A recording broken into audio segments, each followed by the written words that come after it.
Welcome to, excuse me, thank you. Welcome to the Conservation Commission meeting of May 20th, 2026. The Wareham Conservation Commission will hold a meeting under Chapter 131, Section 40 of the General Laws of the Commonwealth of Massachusetts Wetlands Protection Act, the Town of Wareham Wetlands Protection Bylaw, Division 6, and any other applicable laws. All hearings of the Wareham Conservation Commission are held simultaneously under the authorities of the Massachusetts Wetland Protection Act and the Town of Wareham Wetlands Protection Bylaw, Division 6.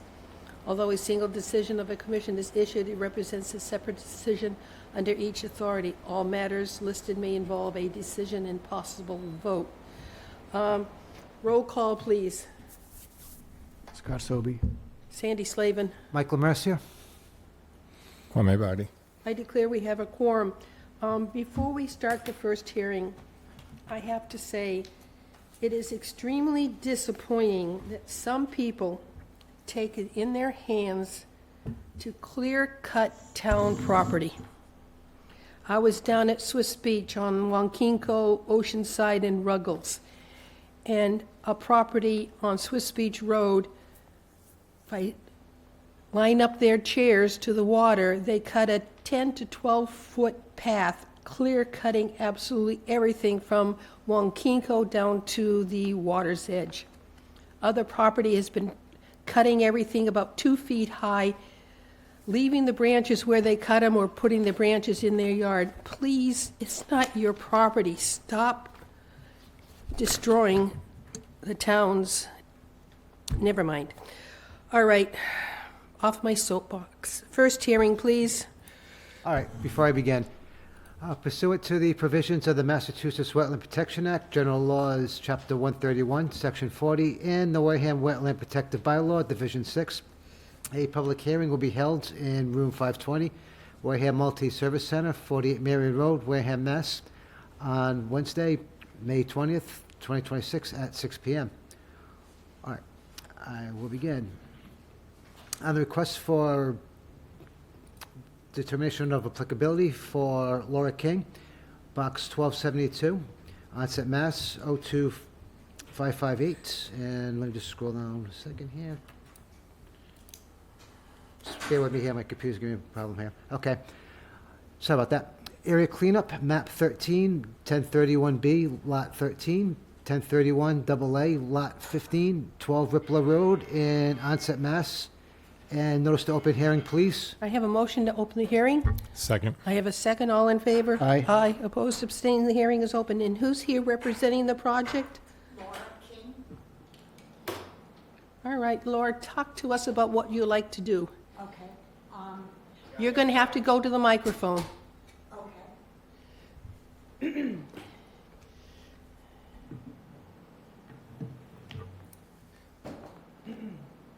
On No.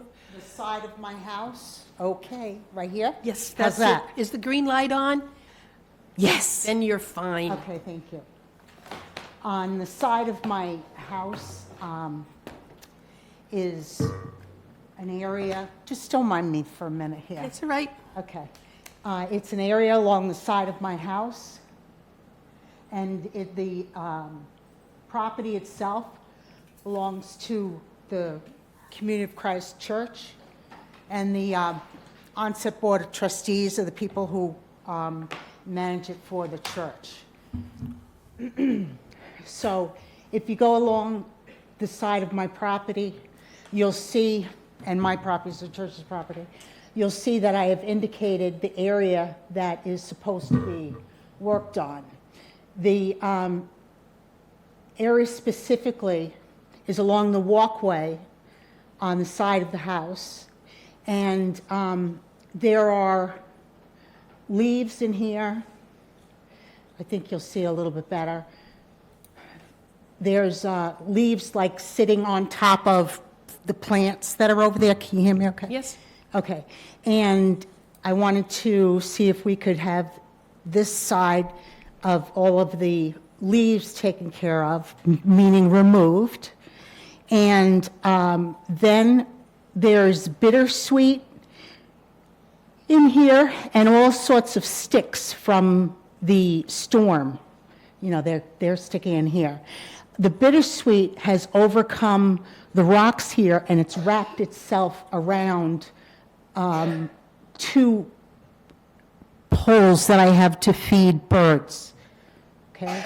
And then what I did is a before and after, what I was looking to do. So here's where the, right here, is where the rocks are. Excuse me. You should be able to see this pretty quickly. Here we go.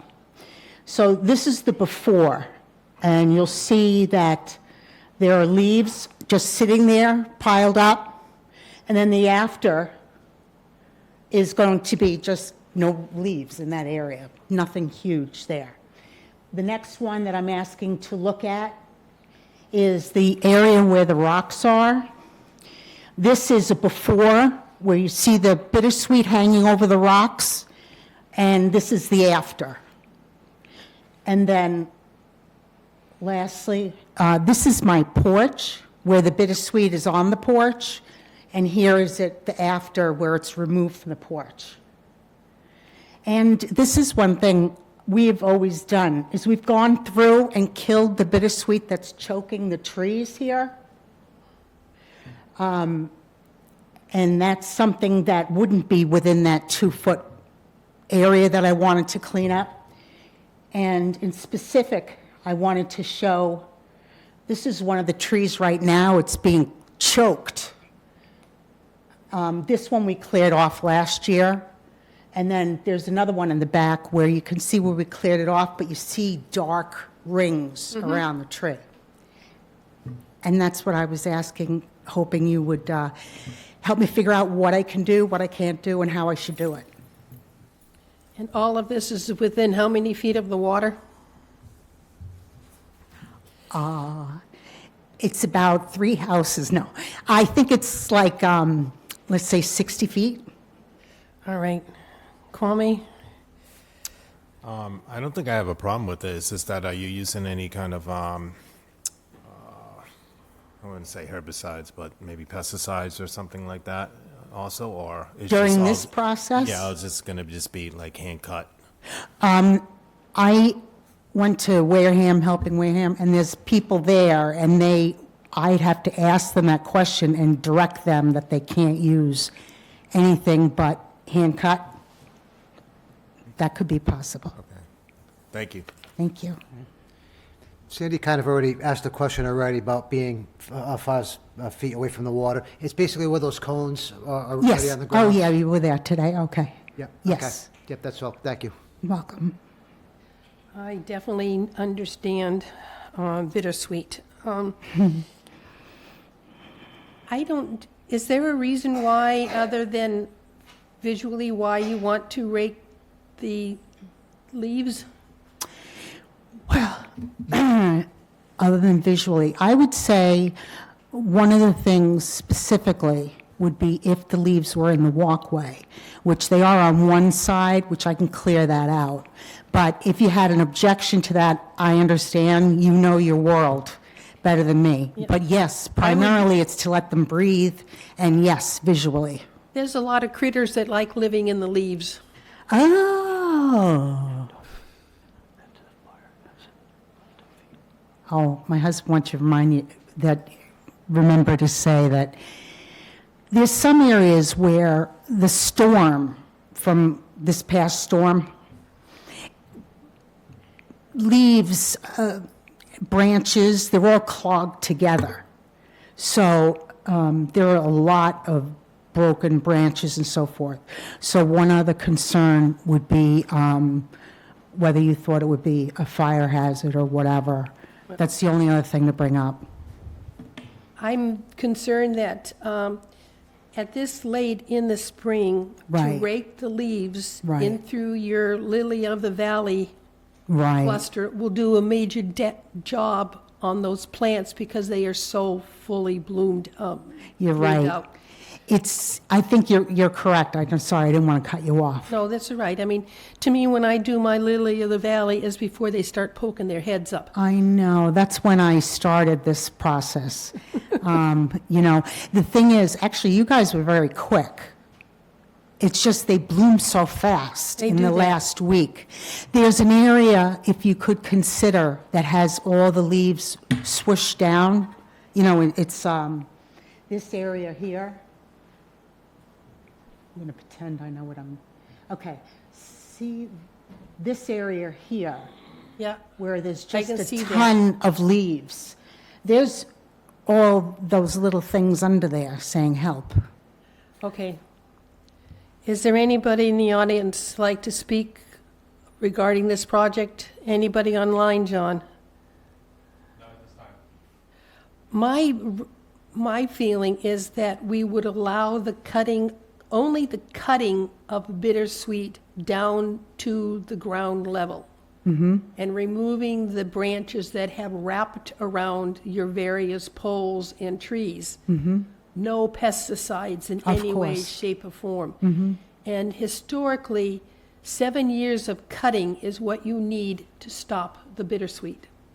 So it's one of those things that they're going to be around for a while. So it's going to be 3 years, but if I pick up some of the bittersweet, I think the ground will end. And I have no problem with you walking the property and picking up sticks that are on the ground. Not removing them, that if they're still attached to a tree or anything like that, but if they're on the ground, I have no problem with you walking your property and removing the dead branches on the ground. I have no problem with cutting the bittersweet to the ground level and removing it. And that one little patch of Leaves. leaves. Any idea what's under that? Yeah, it's the same thing, the same ground cover. I have no clue how come it's like localized like that, Oh, you know? it finds its home and that's where it likes. I could make a, say that if there's nothing under there. You know, rakes are kind of hard. I'm talking about a little, sweet little thing. I would recommend that, like I do for my leaves in my plants, by hand. Yeah, okay. I wouldn't be doing it, but I would have somebody do that. By hand. That's a deal. No piece of equipment. Scott is here because we are required to have a quorum, and will not ask him any questions or ask him Okay. to participate Of course. because of, I waved to him. yes. What Yeah. would you Madam think? Chair, I do have a suggestion. Yes, This is going to be a recurring issue. So instead of asking the Kings to come back every year to go through this same process, it may be Okay, some got it. direction for a multi-year. I got it. Okay. No. Christine, any recommendation, any comments? Oh, excuse me, I'm sorry. He Sounds like a knows, good dance tune. he knows I'm in a meeting. Okay. Any comments? Make a motion to close the I hearing, have a please. motion to close the Second. hearing and a second. All in favor? Aye. Aye. Opposed? The hearing is closed. I'm going to take a stab at the recommendation. What would you recommend? Negative? 3, -6. And then with all work to be done by hand, no pesticides to be used. I don't know why this one particular angle suddenly started working. And a $200 fine for doing any work before getting a permit. Pick up branches. And my recommendation is we allow this be, to continue for the next, We could do a 2 year. condition. We could do a condition where the bittersweet could be trimmed yearly as long as we get notification that it's being done and how it's being done. Okay, Right, so moved. Oh, actually, I said so moved, but she raised her hand, so I'm not sure she's got a question. we close the hearing. Okay. Oh, all We right, close the hearing. it's fine. So, -3, -6, all handwork, no pesticides, pick up the branches, bittersweet cutting can be ongoing, but we have to be notified every year when it happens. Did I get it all? By notification, you mean an email or a phone call? Some type of message into conservation saying, I'm going after my bittersweet. I have a need to kill. Thank you. What you can, Oh. so, was that the motion? Say, so, that's the motion, is, I need a second. Second. All in favor? Aye. Aye. Opposed, abstained? Aye. 3-0-1. You have it. Get your paperwork from Christine. Can that work? Hmm? Can that work? Yes, Well, I can stop. yeah. Yeah. I got 4. Yeah. I needed 3 to vote in favor. All right. Thank you, Laura. Next one, please. All right.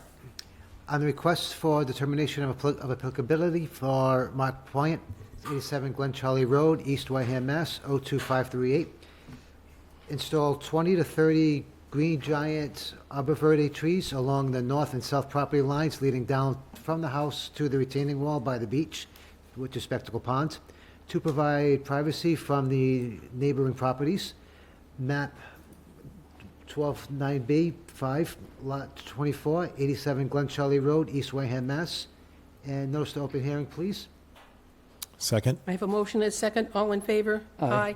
And please, before you start, I need to let the public know that Safe Harbor Marina has asked for a request for continuance until August 19th. If any of you are here for Safe Harbor Marina, we will not be hearing anything tonight. Thank you. All right. Sorry, and may I ask your name, please? Sure. Mark Poynt. I'm the owner of 87 Glen Charlie Road. All right. And what would you like to do on the property? So I'm hoping to install some privacy trees along the side property lines of the house. The backyard of the house abuts down to Spectacle Pond, and on either side of my property are houses or cottages that are abut very closely up to my property lines. So I've recently got approval to rebuild the back deck off the house. Yes. And so I'm hoping to install some privacy trees along the property lines there to provide a little bit more privacy for me. All right. Questions? Scott? It wasn't immediately clear to me where the property lines were. There was strings and stakes and all kinds of stuff out there. It was a little confusing about, and I understand that's where the deck is going to go and the steps and so on. There's a very light gauge linked fencing along the south side. Yep. And there was, I don't have my notes, something along the north border as well. There's a few plants or something there, I can't remember exactly. Yeah, there's a fence actually that runs on either side. There's a much lighter fence on the south side and then a chain link fence on the Okay. right side. So the trees would go just inside each of those fences, basically. And did you have a plan for which kind of trees you're going to plant? My plan was to do green giant arborvitae. Are those on the native plant list? I do not know. Are they native? I gotta double check. Well, we're checking that to see if there are, we don't have a rule on it, but we do prefer native material being planted. Yeah, especially that close to the water. Okay. Yeah. So obviously if arborvitae, and is that a hybrid that you were thinking about? Yeah, I mean, there were a few different hybrids of arborvitaes, and that was one of them. One of the ones that has sort of a more full bush of the tree, if you will, so to provide a little bit more privacy. If that's on the list, then I have no objection at all. Okay, If it's not on the list, then maybe you want to reconsider. There might be something really suitable that would fit what you want to accomplish, that's okay with your neighbors as well, which is, as you know, an important component of all of this, and would also meet the recommendations of this commission. Okay. No more questions, thank you. Kwame? Scott beat me to it about the native, what kind of species, because it might not take, you don't want to waste your money and then put something in there and it might not take, but I think we already addressed that, so no other questions. Is there somewhere I could find a list of native? Mass DEP has a whole list for it, and I'm not seeing arborvitae on here. There are quite an extensive list of trees, though. Trees or bushes or something, you want the Trees, privacy? bushes, shrubs. How high? 6 feet, 10 feet? I was initially going to, the arborvitaes grow pretty tall, so they can grow up to, I think, 20 plus feet. I was going to initially install like 6 to 8 foot trees and then let them slowly They grow come up. down very quickly in bad weather. They are not what you call a hardy winter. Snowstorms will take them all down. Michael? No, I'm sorry, I was here done. No, Good. my turn's coming. Oh, okay. No, I didn't know if, I don't know if Kwame was done or what. No, Mr. Poynt and I met briefly earlier this afternoon. He showed me whereabouts, like the lines of the property was. I'm sorry, when I meant lines like where all the trees would be planted. Like, he said, it's not really on here, like, 5 feet apart and like beginning 5 feet beginning in from the water and so on and so forth. Other than, I guess, the native plant issue, that I really don't have any other problems with it, so that's all. Did anybody notice the 30-foot no activity zone on the plans? I just closed it, sorry. Are we going to allow planting within the 30-foot? All the way down to the water? Open it back up. Well, We've normally said no activity, no planting within the 30 feet of the wetland. And there's 30 feet, about 30 feet from the water's edge, so there is no way a tree can be planted all the way along the edge of the property down to the water's edge and not impact 30 feet. I get your point. Would it matter if it was a native species that might have been found there? A hole is a hole. The whole as a whole, it's true. Disturbance is a disturbance. Christine, any comments? I don't have any comments. There are a lot of different shrubs and trees and even just bushes and stuff on here. So you want to, Mark, you want them real tall, Ideally, that was sort of my hope. taller than you? Yeah, so that there'd be some privacy when I'm on the deck, that if you're standing on the deck, you wouldn't necessarily be able to see over the tree, or the neighbors wouldn't be able to see over the tree to see me on But the that- deck. So if you planted around the deck, you wouldn't have to take it all the way down to the water's edge. That's true. I mean, yeah, that's true. My ideal scenario was to have my entire backyard have the privacy. If that's not feasible, the next best thing would be for me to get the privacy around the deck area. Around the deck area. Christine, any recommendation on the type of tree? So it depends on just how big you want to go. Because you could always put something like red maples or pitch pines or scarlet oaks. No, the hardwood, they'd lose the leaves in the winter, and I'm thinking with the arborvitae, it will be green year-round, and I think what he's looking for is year-round privacy. So you need something thick. To me, like a rhododendron would do it. If you want to recommend rhododendron. No, I'm just, Scott's going to tell me they're not native. Well, they're native to the Himalayas. So, yeah. Himalayas down to the Arabian Peninsula.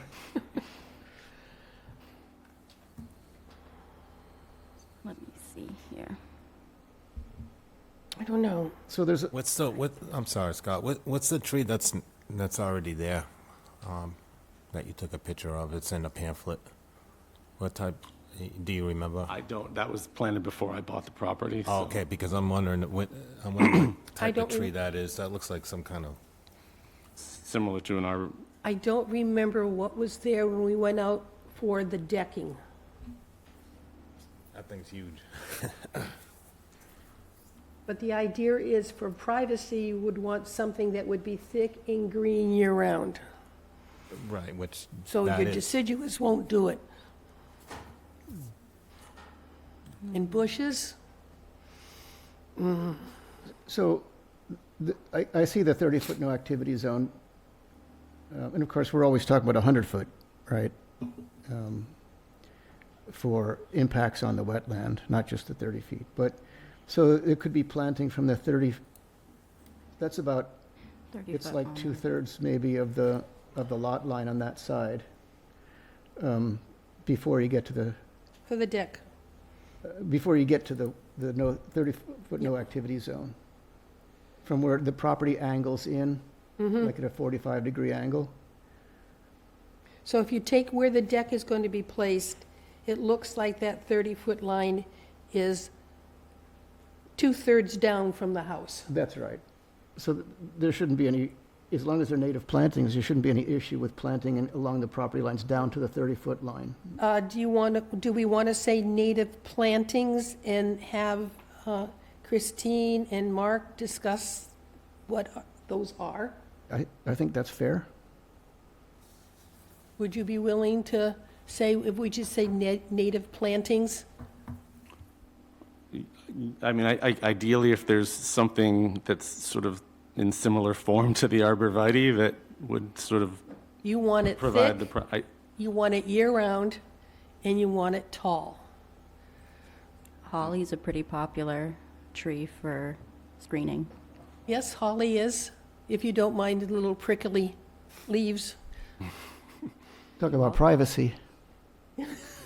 You also feed a bunch of birds with the berries. That's right, and so, should we leave it that you and Christine get together for what is a native plant that A native evergreen or native shrub that grows taller. yes, okay, and that it be no activity within the 30 feet from the wetland? okay. Yeah, that works. Anybody in the audience or online like to speak to this project? John? Christine, I guess I got your comments. Okay. Yeah, the only thing I would add is if Mark and Christine can't come up with a plant that's mutually acceptable, then I guess you have to come back to us and, Right. but without, I would say without filing another, No, right? I honestly believe there has to be some native plantings Yeah. out there that accommodate the idea of being leafed or thick year-round, will grow tall. They don't have to be planted. Right. They will grow tall and give you your privacy. Because I know I certainly like my Andromeda. I like my mountain laurel.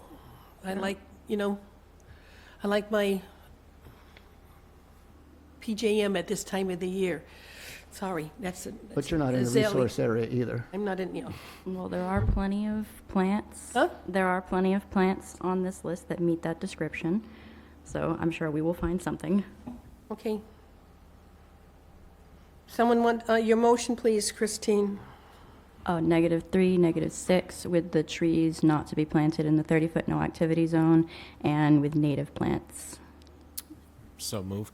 I have that motion. Second? Second, all in favor? Aye. Opposed, abstain. Okay, that's it. You work with Christine to get you your plants. Thank But you. there certainly will not be green giant arborvitae. Okay. All right, thank you. Thank you, guys. I appreciate it.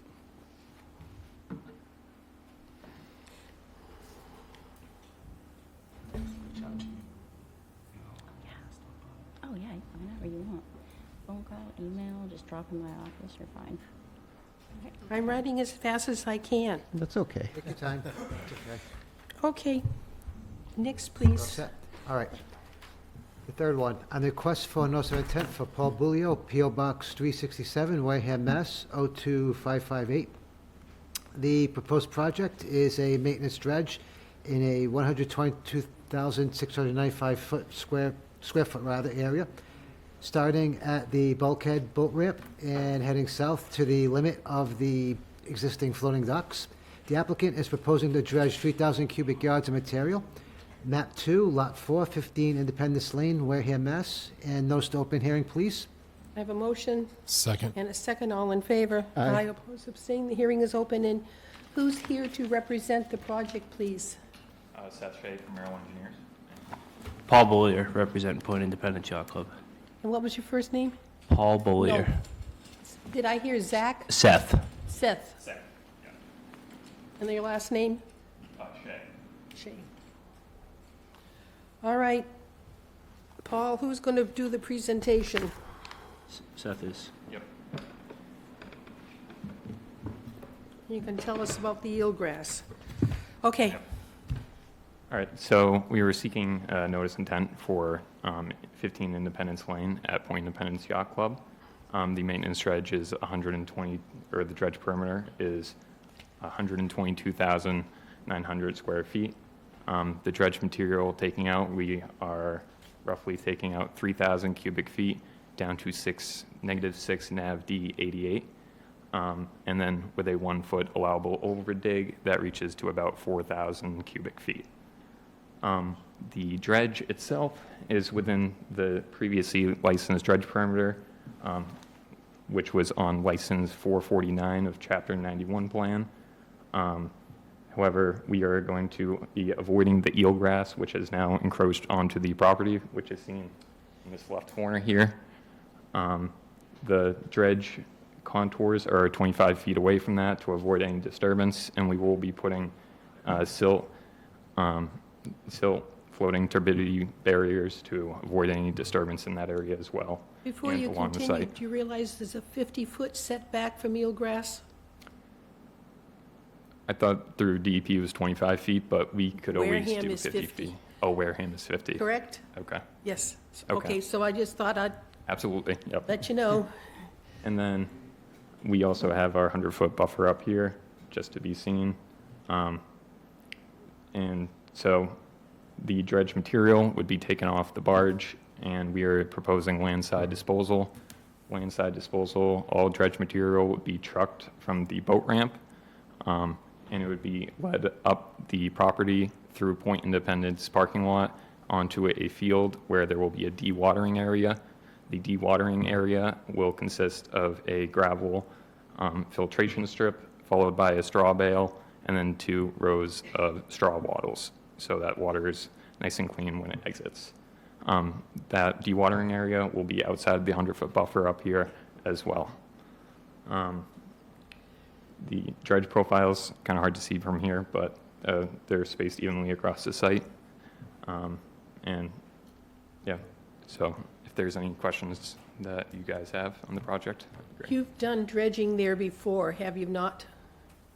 Have we done dredging at our club? Yeah. Yes. And you've always stored the dredge up in the parking lot once the boats are cleared, In the field, yep. in the Yep, field? yep. Okay, just, Scott, your questions? We can talk about shellfish. Well, Sim, on the end, I can say, could you come back to me, Madam Chair? That's always Jessica's line. I know, but will- she's not I will- here. I will give that to you. Kwame, any questions? Yes, what type of, when are you going to do the dredging? Do you have a specific time? Yes, of we year? are looking to do the dredging in winter of 2026 to 2027. Winter, okay, winter. And for those folks that don't know, reason why you're doing that during that time, just for letting people know, like, Oh, for time of year restrictions for dredges. So there's a certain period that we have to follow and get our dredges in by. And that's also when the marina boats are out of the water as well. Protection of winter flounder. Yep. thank you, appreciate it. Michael? Yeah, a few more questions here as well. Kwame began to ask the first question there about when was the work going to be done, and I imagine that's when also a lot of the boats were going to be gone as well. Secondly, I imagine not only the season, but there would be like a certain time of day, a lot of the dredging what would be done, meaning like certain tides, for example. Correct, just we've, similar times of working hours like we've done for our typical maintenance dredging. We wouldn't be doing overnight dredging or anything like that. Gotcha, okay. And then maybe Sandy or maybe Christine could possibly answer this question as well here, but the report said there's been dredging here in the past. When was the last time dredging was done here? Do we know? No. We want the dredging that was under the piers, not the dredging that was done on the side a couple of years ago. We're not interested in that. Yep. We're looking at when was the last time you dug underneath the piers? We haven't dug underneath the piers for a while. Okay, because there had been dredging on the side. Correct. On the west side by the bulkhead. Yeah, exactly. And on the bulkhead is another dredging, I Correct. remember. We did Yeah. dredge, exactly. We redid our bulkhead recently through you folks, and we did dredging there, similar to what we're talking about here, just in different capacity. And the last time we had a license plan for this dredging was 1978. It was on the license plan 449. For anything beyond the bulkhead. Yep. Anything beyond the A dock, we just reconfigured and did with you folks. Okay, good, thank you. All right. Tell me again how deep you're going to, how much cubic yards of material you're going to remove? So down to with the previous license, the depths vary throughout the property. So if you look at the plan, there's multiple polygons here. They vary from -3 to -6, and at the very last portion, -7. We won't be touching that portion as existing grades are already below that. However, up in the eastern and western portions of the property, we're going down to roughly -5 or -6 where it's allowed, following those polygons. So you're going to dig 5 feet down? No, that's just, he's talking grade from surface of low tide. Oh, To give you a better perspective, we're going to average dig about 6 inches to 1.5 feet, depending on where we are, and that's with the overdig. Yep. It's hard to explain because of the contour mix, you know what I mean? so you're going to be removing maybe as much as 6 inches to a foot of material? 6 inches to 1.5 feet in spots. Some spots are a little more, Yep. but over the average, it's, yeah. If you And that- average it out, I bet you'd be close to a foot. And that material is sand? It consists of sand, and there's also muddy portions of the site, but most of it is sand. Mud and sand? And what type of fauna, plants, what you got there for plants? Just, Across the dredging property, we just had the eelgrass, which we had surveyed over that side. yeah, but underneath, if I walk the planks, I do see some material, plant life. I couldn't speak to On the that seabed. directly, but under, when we had environmental consulting and restoration do the survey, they only noticed, they did a kayak survey going out Okay. and wading in the water, and they only noticed the eelgrass over there, right where it lined up with Mass DEP, and then there was other seaweed which had drifted down as well. The material would be removed, is there any, I didn't read, is there any time restriction from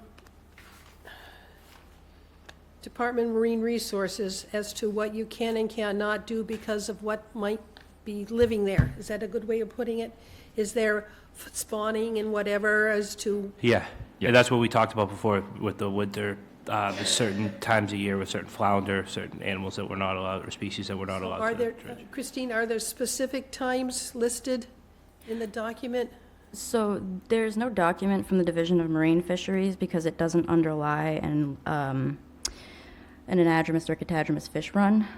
And there's no river herring spawning and nursery habitat in this area that's mapped. Okay, so the only time restriction we would have is asking that it be done in so many hours of high or low tide, or being done in the winter months from November to February or something. I'm trying to think, when you say once the boats are gone, then I'm gonna start dredging.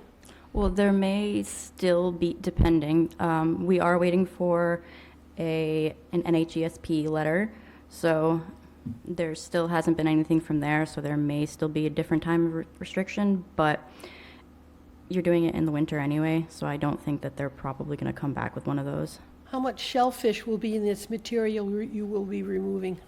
The majority of the shellfish was located out on the left portion of the site based off of ECR's report, and they did not see a significant amount of quahogs, but there were some located across the site. It was not stated to be a substantial amount, though. All right.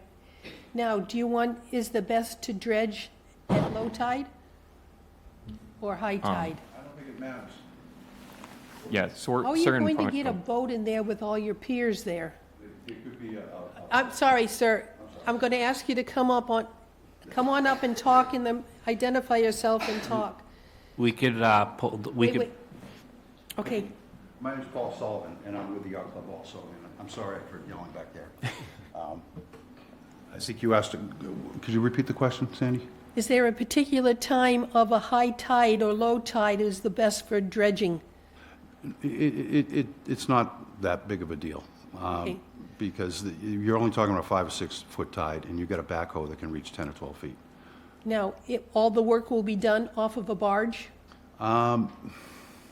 I hate to get nailed down to the means and methods, because things change and different technologies become available, but basically, that's a method. You could take it from the backhoe to a barge, from the barge to the boat ramp, and then truck it up to the field. Well, if you use a backhoe, how are you going, you're going to put it up on the Well, a walkways? backhoe or a clamshell, probably.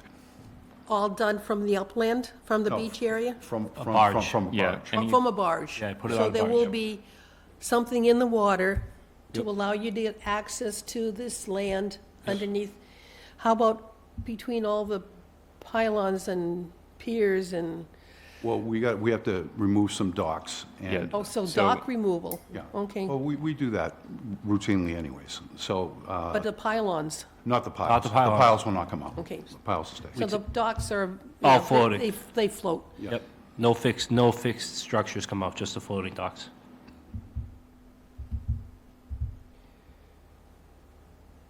So here is this, I have this machinery, it's going to grab some soil and put it onto a barge. What would I say, if I said to you, I want someone there to remove all the clams and cohogs and shellfish you find and put it back in a place you're not dredging? I don't know how you do that. I don't know, because it's going to hit the barge and it's going to spread, right? Yeah, I don't have a good answer to how to get the shellfish out of the Yeah, dredge. and we will contact the harbor master if he does want any shellfish mitigation methods with what we present from ECR to him. Then Yes. we can. We have been known to tell somebody, suck up the shellfish and remove it before you start your work. So that has been a stipulation we have used in the past. Scott, I think it's back to you. Did I give you time? Not yet. Well, you're up. Okay, so my overwhelming expertise in this area is ignorance. So you mentioned that so you're going to have to educate me a little bit, and perhaps the public will also be appreciative of some of your answers. Perhaps not. So you mentioned there are different technologies for dredging. So in my limited knowledge of this, there's obviously, if you use a clamshell or a backhoe or some kind of mechanical dredging, but there's also, isn't there a way of pumping? Yeah, They use hydraulic pumping? dredge. Hydraulic dredging. Correct. Do you know which of those is less damaging to shellfish life? They're all getting a free ride, aren't they, no matter Yeah. what you do? Yeah. I guess that would be hard to quantify. Okay, I don't know if any studies are out there or not about, It's a good question. Yeah, it's a good question, and definitely look into that. I get one good question a night, apparently. We're all allowed one, right? Okay, so have you considered hydraulic dredging? Yeah, we've looked at it, yeah. Yep. And that's why I didn't, we're getting a permit to dredge, and I hate getting nailed down for the means and methods, because technology changes and people come up with good ideas, and there's nothing I wouldn't do without telling Christine beforehand. We usually have a pre-con meeting before we do any dredging, and we go over everything that we're gonna do before we even start. Yeah, means and methods are really important to us, though. Right. Because they have impacts on the environment. I mean, if you said you wanted to use dynamite, No. we might object to that. That's a means and method, right? I think the So- two means and methods we would look at would be the clamshell or a hydraulic dredge. And a hydraulic dredge actually has a pipe coming out of it that would go into a truck or go all the way up to the field. Right, and aren't there ways of putting a mesh so that the material goes through the mesh and the clams are caught in the mesh and can be removed then, or no? I don't know how that, maybe you don't know, I don't know. but- Currently aware. I know with a hydraulic dredge, you have a screw, so when it goes down, it screws and so if there's a quahog that gets caught there, that's going to go through the screw and up the pipe, and if it survives that, I don't know. And, and with a clamshell, you're reaching down, you're grabbing a bunch of material, and you're putting it up and you're dumping it on a barge. And a lot falls out. Well, yeah. I mean, that's why the clamshell's better, because the water comes out of it, like the backhoe holds a lot of water, so. Okay. Do you know how deep the quahogs go? From my experience digging them, they're down about 4 inches, maybe 6 inches. Yeah. Okay. Well, I thought that might be in the survey. I just had a Could not. quick glance at that. And whether they go deeper in the winter, or I don't know what happens to them. Yeah, I don't have that off the top of my head, the report either, but could definitely check. Because I think there are two concerns here. One is the mollusks, and the second is the eelgrass. Mhm. I was kind of amused by the idea of the eelgrass, I don't know what the word you used, was basically impinging on the property. So it's like, that's kind of opposite how we think of eelgrass. We want eelgrass to re-establish in areas where it used to be. Okay, I guess, Do you have any boats that are moored over the eelgrass bed? We don't have any moorings on that side of what they're showing. How about anything boats and stored on the marina that, I'm concerned, just trying to see if by moving that setback to 50 feet outside of the eelgrass, what does it do to your project? Certainly, yeah, so it has to be So- another 25 feet that you can't, So if we're looking at the contours, we're roughly, they're 20 feet off, but they're actually about 30 feet off right now. So pushing that back, we're still gonna be dredging. We should be just about 50 feet out here still. This bottom corner of the contours, these would probably shift over, and we would push those contours back to meet that 50-foot setback. The dredging material amount, though, probably wouldn't significantly change, as a lot of the material being removed is up on the top right corner over It's here. on the other side. Yeah, over the other side. Christine, any comments? You guys mentioned the Chapter 91 license that you were getting. Have you started on the 401 water quality certification? Yep, we've started on the Chapter 91, ACO, and then MEPA and the water quality licenses as well. All right, and did you find out anything about the 404 Clean Water Act section? It was mentioned in the Mass DEP comment. I did not see that in there, no. Yeah, they just said review under section 404 may be required, and they gave a phone number for information. Oh, okay, yeah. I just had was a mental image of the yacht club members at their semi-annual work day out there with their feet finding the quahogs and digging them up. But, moving them. I don't know if it matters at all, but I don't think a lot of people quahog in that area, inside the marina. I mean, I don't remember the last time I I'll saw put it some. this way. I don't know if it matters, so I'll No, just put that's it all all out right. there. Not everybody, yeah, there's always a discharge of a boat, meaningfully or not. Yeah, that's all right, I voted for years, so, okay. Let's see. Do we want a new plan identify the 50-foot setback from the eelgrass? Yeah, we can definitely do that with I the think 50-foot. that's, and we're waiting for some comments, Christine? From NHESP, yeah. Slower, NG. NHESP. H-E-S-P. Okay, translate. The Natural Heritage and Endangered Species Program. Okay. So is there anybody in the audience that would like to comment on this project? Yes. Please come forward and identify yourself.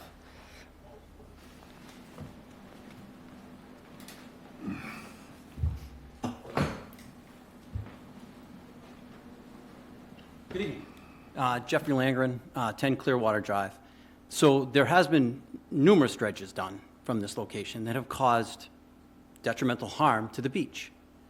The dredgings have been placed on the beach, stored on the beach, dried on the beach, and then spread on the beach, causing all sorts of harm From this project? from From any project? from their dredging 'Cause projects in the past. I've, I'm very concerned, okay, again, about where they're going to be stored, how they're going to be disposed of, because they have been put in this backfield, as they've spoken about tonight, and they've been graded out. They haven't been removed from the site. well, all right. I guess my question is you, the last time we did a dredge, it was along the bulkhead. And I believe the material was placed up in the parking lot. The last time we dredged, the material was placed up in the parking lot. The time before that, we dredged and spread it on the beach per the request of the town. And we did that, and we pushed it up the beach, and at one end of the beach, there was some sand that didn't look good, and people had a problem with it. And so the next year, instead of putting it on the beach, we hauled it up to the field. That was when, if I'm standing at the marina, the house, the boathouse, it was to the right of the bulkhead. If you're looking out towards the water. Yes. Yes. That was That's one correct. dredge we did to allow, okay. And that material was spread on the town beach. For 1 year, for 2 years, I'm sorry, 2 years we But- spread it in, with approval from the town. Yes. Actually, direction from the town. As a matter of fact, it said in our order of conditions, the town was gonna move the sand. But, Well- when people complained, we ended up putting it up in the field. Done and it's not being done anymore. The last time you did along the bulkhead, it was all done up onto the Up into the field, yeah. parking lot. And I'll just add, it's, 200 or 300 yards, 200 yards or 100 yards maybe that we can dredge. We're taking forth, this is a different project than that Yes. project. How much, We wouldn't spread that on the beach in front of Point Independence. how much dredge material do you expect to dredge totally? How many thousands? 4,000. 4,000 cubic yards? Yep. And by storing it up on the parking lot, you're going to put in some wattles and hay bales and, Correct, Yep. okay, to catch any water that's going to be drained out of that. correct. And I'm sure you don't really have an issue if some of your grass dies under the salt water. The sand that we have put up there and spread out, we put grass seed on and the grass grows right in it. Now, will all this 4,000 cubic yards be spread into your parking lot, or will it be moved away? No, I think that's a little bit much. We'll probably end up getting that off-site. Ma'am, again, the problem with that is what you were talking about before, which is the quahogs, the clams, or anything else that's dug out, that ends up sitting there And starts to smell. and starts to smell, exactly. And there are a lot of residences around there, and some are year-round, some are not, so this So is not if something we that, put the stipulation is that, how long do you think that material would stay before it can be disposed of? Well, it has to be dewatered, and I Yes. got to say, my experience, 3 months maybe to really have it So- dried out. If the material, if you start putting it up there sometime late fall, Yeah. then maybe through the winter and before spring comes, you will have a chance to find a home for that material before winter is over and it starts to really stink. Correct. Sorry, I'm In the, before you were talking about the time limits, we can't dredge between January 15th and May 30th because of the flounder. So there is a time frame, flounder. There has been in every other dredging project we've done. And so we would start, 1/15 until May 15? yeah, and this is probably a 2-month project, I'm going to say, and so we would start maybe October. You have to get it done as soon as you get the boats out of the As soon way. as the boats get out, and then we got to take the docks out. So there's a little prep work before we can start. So maybe November, December timeframe, or mid-October to mid-December timeframe. What is the percentage of organic material in this stuff you're dredging? What percentage sand, what percentage organic? I don't believe we have the actual percentage of those materials of natural in there. Yeah, because it's not just the shellfish that are gonna give off volatile compounds. It's going to be the organic material as well. So if that's part of the concern, if it's a 98% sand, 2% organic, that's one thing. If it's 60-40, that's a different issue altogether. So You've done sampling, though?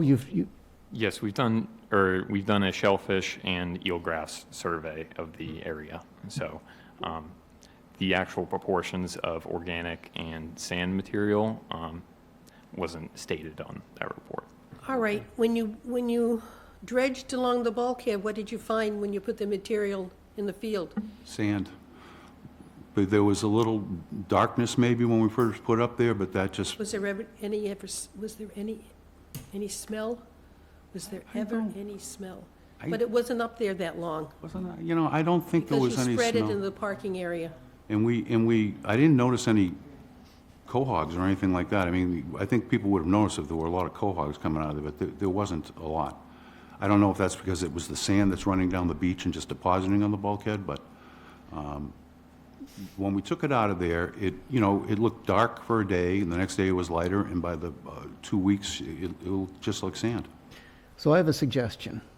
You have to come back with a plan anyway, a new plan. If you would have the soil analysis done so that we have some idea of the organic matter. If it's low organic, it's not going to be as big of an issue if it's high organic. And I know there's a lot of peat mixed in the sand now because of erosion of banks all around this whole watershed area.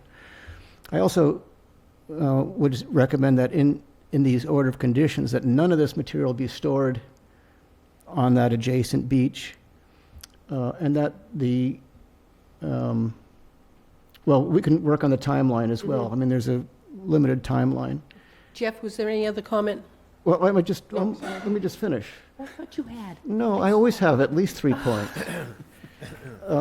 And if any of the neighbors, abutters or otherwise, see that material is being deposited where it shouldn't be in the order of conditions, just give Christine a call, and she'll come out there and levy fines and let us know, and all kinds of mayhem will occur, sort of. I mean, as much mayhem as we can. Okay.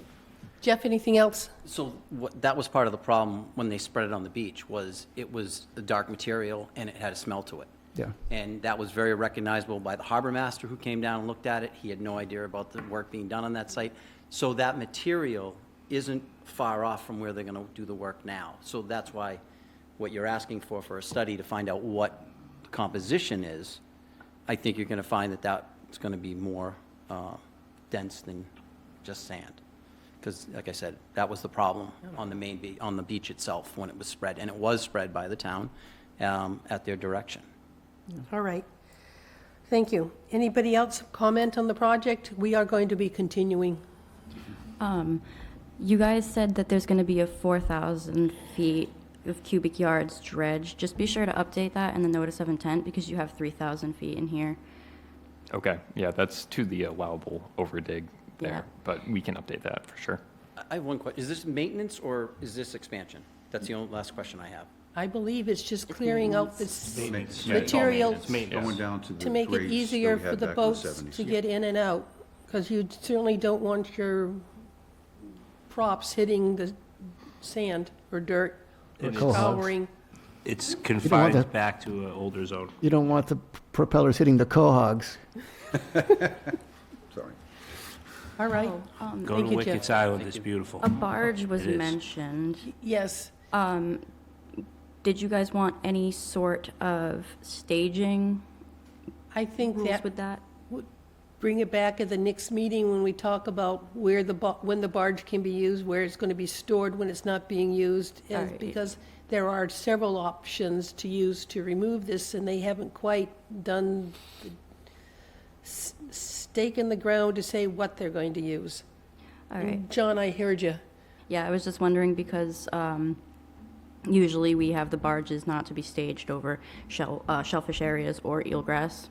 So, But it is, the edge of that marina is quite deep out at the end where that huge Viking is stored. So there's footage even at low tide to handle the barge. That's in the order of conditions. We can't leave it sitting on the ground. You cannot at any time have it, okay. John, you said someone's online? Yep, I have one. Please let them in. Yes, good evening. Can you hear me?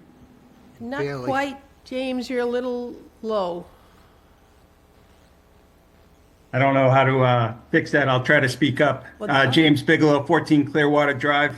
Can you hear me? Yes, we can, thank you. Okay. And your comments? So my comments are, I'm one of the properties that has been affected in the past with the movement of sand on the beach. So just to confirm where the dredging's taken place, we're talking about the public beach side as well? No, Where the docks over there? No? it's my understanding it's all under the docks of Point Independent Yacht Club, Okay, correct? well, they have docks on the public beach side. Are they dredging on that side? Yes. Okay, so the answer is yes, So, Conservation sorry. Commission. Okay? Whose property so is it on? That's It's public all on our beach. property. It's our property. It's your property, it's just next to the public beach. Correct. Yep. We're not going on any Isn't that public where the property. eelgrass is? The docks are in front of my house, and that's public beach in front of my house. So they can call it their property if they want, but it's public beach. Isn't it defined by where the eelgrass is, the eelgrass setback? Yeah, so for the 50-foot setback, if our public beach is over here, I mean, we'll kind of be staying right in front of the marina right here instead of pushing more towards the public beach. James, what's going to happen is because they need a 50-foot setback on for the eelgrass, it's going to be closer to their main walkway Correct. than... So closer the to their current- property To the, and not the public beach. that is correct, if I'm looking at this map, the plans correctly. There'll be Okay. no work done in front of the public beach, because all the work will be done under your piers and around your pylons. Correct. Yep. And we will abide to the 50-foot setback for eelgrass. Okay? Yep. You know, that eelgrass is where we get our scallops from, so we try our best to save it. I love scallops, I get it. Yeah. James, anything else? Yes, so just to give you a perspective, because I'm not sure you know, the area they're talking about, if you look for examples, is 2.5 full-size NFL football fields. And the 3,000 cubic yards, which they were originally speaking of, is one football field filled with 1.7 feet of dirt. So 4,000 feet is going to be even more than that. The question is, you have in there that there's a perpetual condition for maintenance dredging included in this project. Can you elaborate more on that? Christine? For maintenance dredging going on, you guys were talking about the condition to put maintenance dredging. Was that what it was? James's question is, are they asking for maintenance dredging? Well, they come before the commission every time they have to do a maintenance dredge because it doesn't happen very often. But they also have to go through the United States Army Corps of Engineers and through the state for the 401 water quality, for the 404 if they need it. And so it would be something that we wouldn't just give a condition for them to continually do. So, James, there will be no stipulation that they can do maintenance dredging at any time they want. They have to do the right documentation and notification before they can do anything. However, if you look at their proposal, you can ask them there in front of you, what did they put in a perpetual condition in there? By its nature, it's perpetual. We have certain grades out there that we're supposed to maintain. Now, we wouldn't do that every year because it's so it would cost so much. We're going from the grades in 1970 to today, so it's been 50 years since anyone's really looked inside that basin and dredged anything out of it. It could be in their proposal, but when an order of conditions would not, we can stipulate in an order of conditions that no additional dredging can occur at any time without proper documentation and approval. No problem. Yep. It could be in their plan, but until we condition it, it doesn't exist. Okay, 2 more questions for you. Is this going to affect the amount of boats that are at your yacht club or the size of the boats No. that are docked there? Okay, wait, I will ask the question. Paul, who would like to, are you putting additional boats into the marina for this? No, Any additional size boats into the marina with more no. space? Okay, James, the answer is no more boats and no bigger boats. Yep. Last question is, in the past, there is not much oversight, and I'm sure that Christine and her former predecessors can state that the neighborhood's called up many times asking what project's going on, and they are not aware. And that's from maintenance movement of sand in the past. Who is overseeing this? What is going to be the inspection process? And how are we going to be sure about the amount that's removed and where it ends up? I believe that is Christine Santos, our conservation agent's responsibility. Christine? Yeah, and once we get more into the order of conditions, there are more than likely going to be stipulations on reporting, site visits, if there's anything new, updates. So I'll be able to go out there periodically. I am not sure of a time frame off the top of my head, but we can work out a schedule where we set up a time to visit, just to make sure everything is going smoothly, make sure everything is being done properly, and make sure that we have all the information. All right, I'm checking. One more. So lastly, I have a hard time supporting a project like this when I have basically an emergency problem in front of my house where all the sand that's been moved around is now going into my yard. So that should be something that the town should consider before we start moving into these other projects, because this is a result of what has happened in the past Okay, from thank you. movement of sand. That's beyond the scope of this dredging, but thank you for your comment. Anything else? One other thing, and you mentioned it, was oversight and inspections. Well, oversight and inspections, can work be limited to Monday through Thursday while Christine is here and available to go down to the site? Because I know they don't work on Friday, Saturday, or Sunday, and you can do whatever you want when there's no oversight and you know there's no one going to show up, especially in the wintertime. I will And I know that makes it difficult. defer to Christine as her hours. So we've never, We've never put a restriction as to when the work can be done. yeah, so I want to double check about whether or not that's something that can feasibly be done. If so, I would be okay with that. But the police are always, I mean, to me, if there's a violation going on and you can't reach a conservation, you can always call the police department and say, we've got a problem here. Yeah. I will also add that in dredge seasons too, those dredge barge operators, they're on a very tight schedule. They have a lot of projects right in that time frame. So taking away a day, I mean, that's somewhere else that could be at a later date. Just imagine all that equipment sitting there and you can't use it. Yep, understand. Appreciate the comment. Okay, anything else? If not, John, I have did you? John, anybody else online? Yes, Scott. Just a couple of things. One is, when you come back to us, if you would add page numbers to your proposal, that's useful. And so under the paragraph project description, if you would simply delete the last sentence, which is the applicant is seeking a perpetual condition to allow for future maintenance dredging as shown on the attached plans. Okay, yeah, we can do that. Because I believe that was James's comment.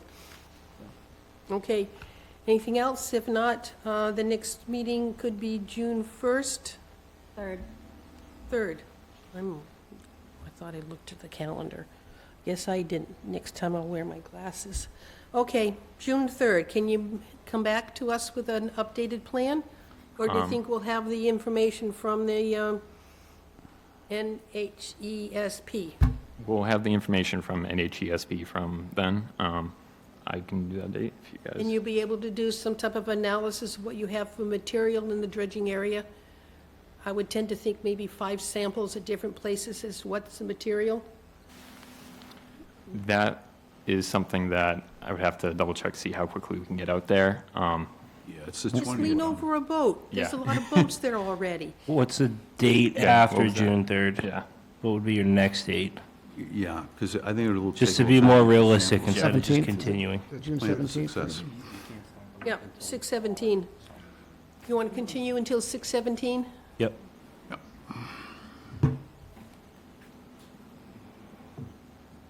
All right, somebody? Motion to continue till 6:17? Second? I have a motion and a second. All in favor? Aye. Opposed, abstain. See you on the 17th. Thank you very much, folks.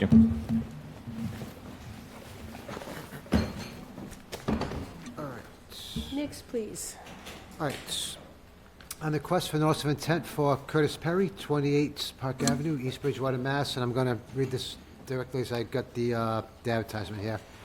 I own a lakefront property with an existing 26-foot removable dock. We are requesting approval to replace the existing dock with a new removable aluminum dock in substantially the same location and similar overall dimensions with modestly enlarged terminal platform at the end to improve safe ingress, egress safety and functionally while minimizing environmental impact. Existing deteriorated shoreline retaining wall has failed and is causing an erosion risk. Requesting replacement, repair in same alignment with minimal disturbance. Map 120, Lot 36, to Wareham Lake Shore Drive, Wareham, Mass. And notice to open hearing, please.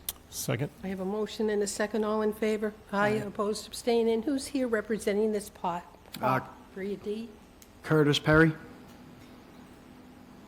Is there anything you'd like to add to this description that Michael just read? No, it pretty much sums it up, what I'm looking to do. Okay. I'll start with Kwame. Scott wants to be last. I'm sorry, you're going to have to come back to me. Michael? All right, I get to go first for once. What do you know? Not that I just read that long description. No, let's see. Look at the plans. I'm sorry. I'm sorry. That's actually my notes. I'm sorry. Actually, going out there earlier, the old dock's in incredibly rough shape. I was actually afraid to actually walk on it. Yeah, That's how bad it's pretty unsafe. That's how bad it was. Are you going to be putting the new dock on top of the old dock exactly, or what's the actual plans here? So that old dock will be cut up and fully removed. And Okay. then the new aluminum one will replace it. Okay, and is it going to be like stakes going into the ground, or posts rather going into the ground, or is it going to be replacing the old tracks that are there? So What's exactly? I think all that stuff the previous owner did should come out. Like most of that metal's there, it's pretty rusted, some in the water's edge. The new dock is going to be on the same setup, aluminum rollers, wheels, and then it's got legs with feet on it, so nothing's actually going to go like into the sand. All right, And it's just fully removable. okay, and I guess one last question here is, the current dock right there is in, like I said, it's water, it's in pretty rough shape. You can almost basically toss it into a fire pit at this point, so, and just have fun. Yeah. Again, keep it warm one night. So this new one's going to be aluminum now? It's going to be, this is going to be like no wood on it at all? It's just straight aluminum? Yeah, every piece of it will be aluminum, yep. All right, okay, that's all. Thank you, Sandy. Kwame? I'm sorry, I can't open up the documents right now, but how big is the new proposal? I actually printed out some pictures. I can pass these to you guys. Yes, because that was my next question. Can we get an idea of what this replacement dock looks I like? can't open any documents. Do we have a problem with the town website? Yes. Thanks.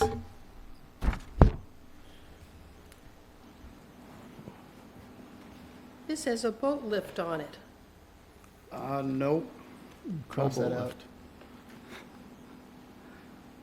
So what you're looking at is just a 26-foot long, and then it's got a platform off to the right. Similar to what's there, except it's got an extended 4x8 platform, just to give, I'm out on the point of the water, the boats buzz by, so this kind of creates a safe spot for my kids to play in the water, just to kind of block the waves and everything. And then all those lines right there is just a aluminum staircase to get up onto the dock.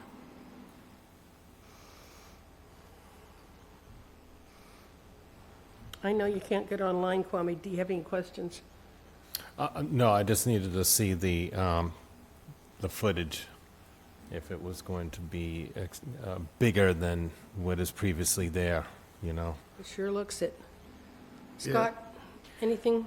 Yeah, so the town's bylaws stipulate the dock material, and this was, of course, when everyone used wood, the maximum width of a slat on the decking and the minimum spacing between the slats. So I can't open up to see whether this is a solid aluminum deck, whether We they're, don't have any information on it. I know, that's what I'm trying to find out. Yeah, so it's like a graded material. It's just a platform, and it's got like little 1/8-inch holes everywhere. I guess it's better for cooling on your feet, so there's no slats or anything. It's just one like graded platform. Yeah, so the issue, the reason that that the bylaws stipulate how the decking material is made is the issue of shading underneath. So obviously, the higher it is, the narrower it is, the more north-south facing it is, the less shading you get. But the minimum they're asking for is the slats to have light come through. And I don't know if 1/8-inch holes periodically would meet the standard for non-shading. I'm not sure what the science is behind it, but there is a stipulation in the bylaws. So to approve something like that material, we'd have to, I would like to see the manufacturer detail of the of what you're planning to put in. Sure, Is that, okay, is that getting to your point? that's getting to my point, and you might want to check those bylaws as well, okay. for those specifications. I was going to bring them up, but I Yeah, I can't didn't do it. upload any, nope. Yeah. Yeah, Chris, I'd like to see, there has to be some type of document that you're planning to buy from a manufacturer that describes the material and what it looks like. But if you're just looking to replace the removable dock, which is 20 feet, 26 long, there can't be any of these 12 feet wide 4x8s added to it, because that's not what's there now. Yeah, so there is a T at the end of it now. So I read somewhere that you can't have a T at the end of the dock. So instead of the T, I was trying to do it all on one side, was the idea So, behind it. of these two 4x8s, how are you gonna put them in the water? So they're just on feet. They attach to each other, and then they're just feet with, poles with feet on them, just flat bottom feet. And they will be attached to the 26-footer. Correct. Yep. And the original dock I have now, it's 26 feet long, but it doesn't include the actual ramp to get to it. So it's actually bigger. The part that goes to it is next to it, if you've seen it at my Yep, it's- property. yep.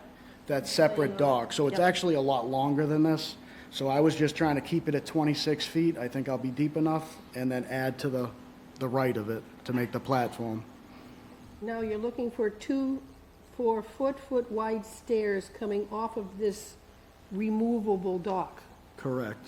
How are you gonna attach stairs to a removable dock? So it's the same thing. It's just the poles with the feet on them. And there's nothing here about replacing the existing collapsing wall. Are you planning to rebuild it? Correct. Or just removing all the material that fell? So I'd like to do both. So right now, there's chunks of concrete all around my water's edge, and the way the previous owner did it, there's like jagged metal in all of it that was at one time holding it together. So it's, to remove it would be one thing, because it's a hazard, but I would like to replace it just to keep the earth back and break the wave of the boats. So you're looking at removing all of the material that has fallen into the water? Correct. It's like probably 2-foot sections of concrete, maybe a foot wide. And rocks? The rocks could probably stay, because that's, again, Okay, breaking. so that, yep, okay. I found it. Consideration shall be given for the ability of the dock to allow light penetration through to the bottom. Structure shall be constructed in such a way so as to minimize shading effects of the proposed structure to the maximum extent feasible. If deck planking is to be used, then planks shall not be more than 6 inches wide and spaced at least half inch apart. Other alternative deck materials such as aluminum, vinyl, or fiberglass grating may also be used to allow greater light penetration. Height of the structure above water shall also be to the maximum extent feasible to allow for angular light penetration. There's more, but those are the germane points. It's page 69 of the most current town bylaws. So Yeah, as I said, I'd like to see what the manufacturing dimensions are for that material, Okay. for what you'd like to put in. I might be able to pull up a picture. I'm trying.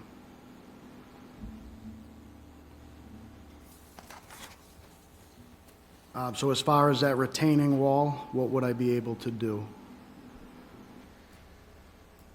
Well, you're talking about leaving the stones in place and removing the concrete slabs that have fallen. Correct, yes. Did anybody take a look at that wall? We had looked at it previously, hadn't we? No, we never went down the banking when we talked about doing his porch in front of the house.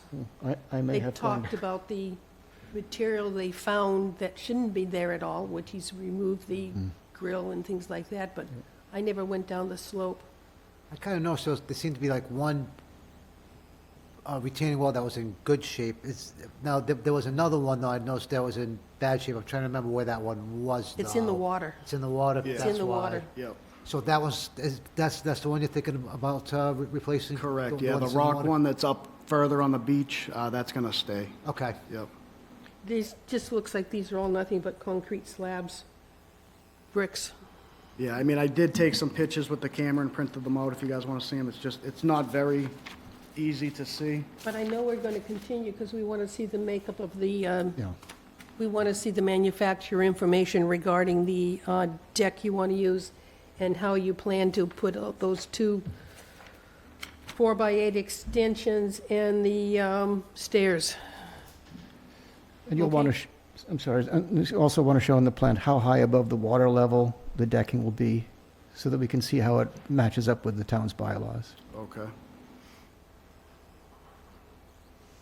Curtis, you think you can have this done by the 3rd? Sure. Anybody on the audience or online that'd like to speak to this project? I see nobody. Make a motion to continue until, what, a week or 2 weeks? 6/3. June 3rd. June 3rd, please. Second? I have a motion and a second. All in favor? Aye. I opposed, abstain. We're continued to the 3rd, looking for that information. All right, thank Um, you. If you could post it online and let Christine know it's there so she can tell us, Okay, then we can go online and take a look. all right, sounds Thank you. good, thank you. Thank you. All right. Next, please. All right, on the request for a notice of intent for William, I'm not sure if I'm pronouncing this, Bachat, 1482 Bedford Street, Lakeville, Mass. Construction of a single-family home with associated driveway, utilities, tree removal, and landscaping within the 100 to 200-foot riverfront area, land subject to coastal storm flowage, and the 100-foot buffer to a salt marsh and coastal bank. Map 134, Lot 1015 and 1009, 3 and 5 Fantasia Way in Wareham, Mass. And finally, notice to open hearing, please. I have a motion Second. and a second. All in favor? Aye. I oppose, abstain. The hearing's open. And who's here representing the project, please? Jamie Bissonette, Zenith Consulting Engineers. And William Bayshant. Can you talk to us? All right, good evening. We're proposing a single-family dwelling, which is in the resource areas that you just said.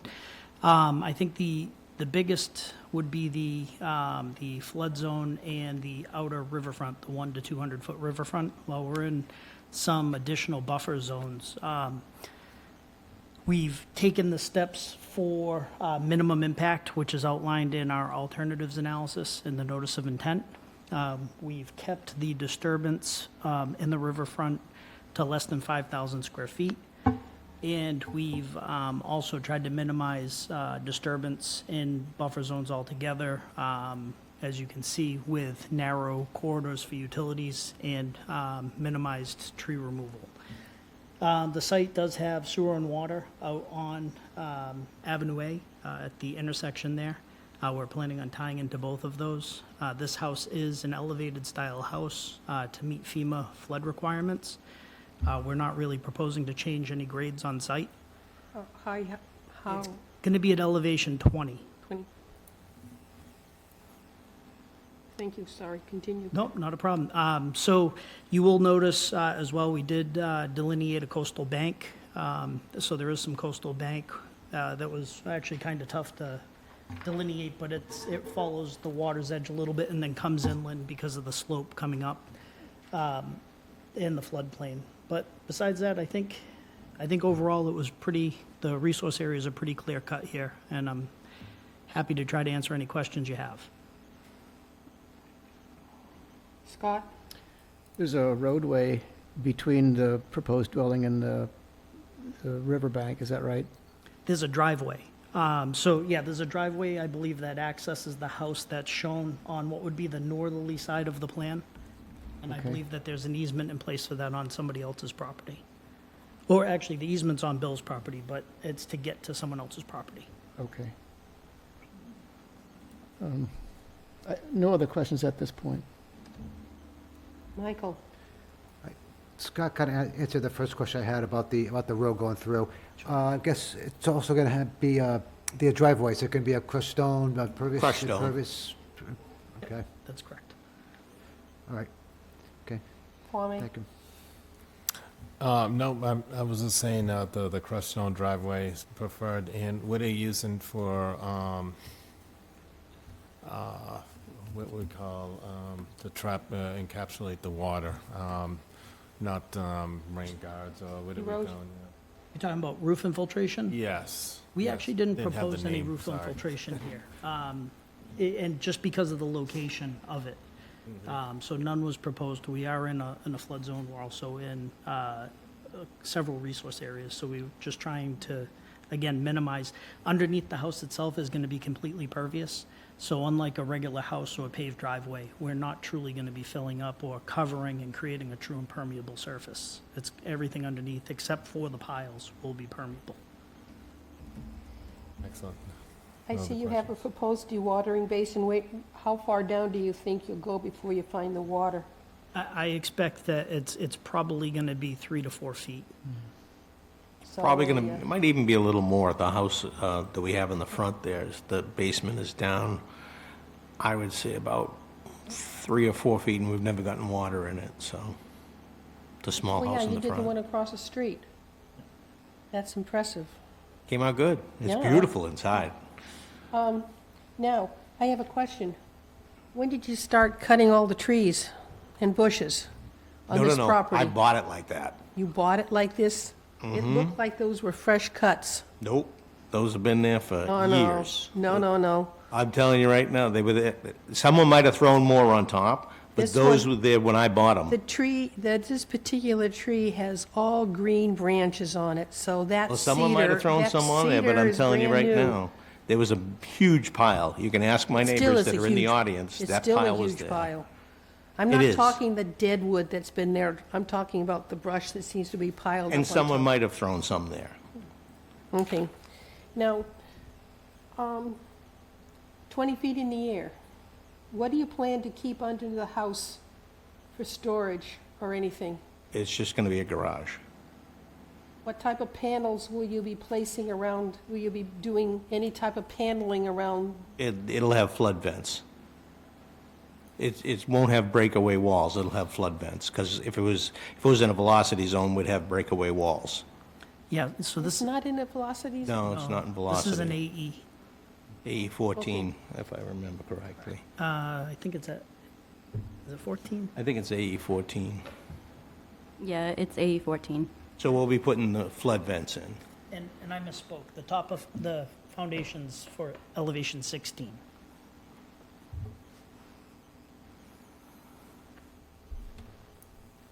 Is there anybody in the audience or online that would like to comment on this project? All right, one at a time.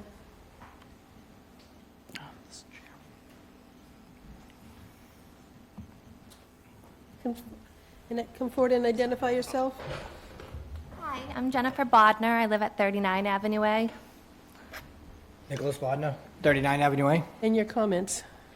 We were worried that the house that Bill is proposing to build is going to be just ridiculously tall compared to mine in 28 Avenue A's thing. And then just, the whole wildlife situation of everything that's over there with the turtles and the sea life.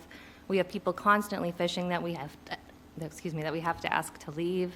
So we just want to preserve the area as is.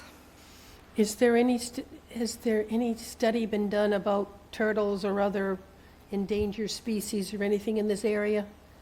We're not doing any work within NHESP mapping. Okay. So that, he's telling you that nothing has mapped it for an endangered species. And unfortunately, when a new structure comes like this, it has to go up. It has to go up on stilts. And there's no way around it. It has to. Yes, it will change the character of that corner of Avenue A. Any other comments? Yeah, we were just concerned about losing the privacy of the yard because we already have the new one he built, the towers over the backyard, and now there'll be another one towering over it. But you notice on the other one we built, we made sure he kept the trees along the side of the road? Yes, but the building towers over the I know, trees, so- but they were proposed to also have those trees removed, and we made them stay there. Yeah, unfortunately, there's nothing we can do about the height of the building. That's outside of conservation. We're here just to talk about what's on the land. As like the turtles, I mean, we find the shells and the diggings from them every year when So- they hatch. And I would reach out to, who should they reach out to regarding the turtles? It must be somebody, there's groups that watch over. So it depends on what type of turtle. If you have concerns that there are either endangered or special concern species in the area, you can reach out to the Division of Fisheries and Wildlife. They're the ones that administer the NHESP program, so they might be able to send somebody out there to check and see.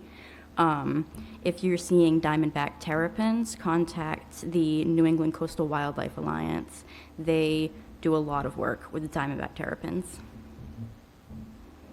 And also, what would be proposed for erosion control for the road, for due to higher traffic now with the added residents that would be traveling the dirt road driveway? I mean, the water already on high tides and some storm surges floods that road as it is. And we had that one storm a few years ago. The fire department tried to There was rescue 4 feet of water. a resident at 28 Avenue A. I don't know if we would it be part of our requirement as to what to do with this road? It's not a private, it's a private way, or is it town-owned, is it town-owned? Town owns, I believe, Owns first part Avenue of A? it. and then it transfers to private. Yes. So the dirt road is on private, but Avenue A is all town-owned. But the Fantasia or Andrews Ave, or Andrews Way, it's labeled as, it shows as it's, Yes, that's private. yep. So what's in front of your house is a private portion of it because it's not Avenue A. Yep. Okay. Anything else? I was just concerned as the erosion for that. If it gets down, the water's gonna come in, it's gonna flood us more. If, we haven't seen any plans or what's being proposed for the house to be built, so. I would tend to think the building inspector would begin to have those plans. You can reach out to the building inspector at Town Yeah. Hall and ask for the plans. Okay? The plans that we see are available to the public as well, so. Yes, but they're not the building. Right, I get it, but if you haven't seen any plans, you can go on to the conservation website and see what we see. I thought I gave you a complete set of plans. Not for this new house, no? Nothing. We only got a property map. I thought I did. All right. Well, okay, thank you. I'm sure that you will probably mention it at some point. You know, usually you have people put in dry wells or French drains for when they're in flood zones like this. I was thinking with water so close to the surface, would we gain anything? That's why I asked how far down the water is, and you said about 4 feet? We're estimating about 4 feet. Which means a French drain or a dry well is not going to get us anything. Not much. But if you keep all the material under the house and the driveway, come on up, Jack, underneath the house stone, then that will take care of the runoff.